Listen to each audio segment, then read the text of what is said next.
A marking gauge, also known as a scratch gauge, is used in woodworking and metalworking to mark outlines for cutting or other operations. The purpose of the gauge is to scribe a line parallel to a reference edge or surface.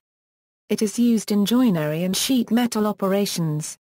The gauge consists of a beam, a headstock, and a scribing or marking implement, typically a pin, knife, pen or wheel. The headstock slides along the beam, and is locked in place by various means, a locking screw, cam lever, or a wedge. The marking implement is fixed to one end of the beam. Types: the marking implement is chosen depending upon the operation to be performed. Some marking gauges have the capability to allow a number of implements to be fitted, others do not. And a woodworker will often have a number of different types. A steel pin is used when scribing with the grain. A steel knife is used when scribing across the grain. The pen or pencil is used when the woodworker does not wish the surface to be marred. Generally speaking, the pin and knife yield more accurate marking than do the pen or pencil. It is also used to mark parallel lines to the face side and edge side.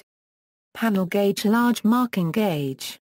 The style of gauge which uses a knife instead of a pin is often described as a cutting gauge.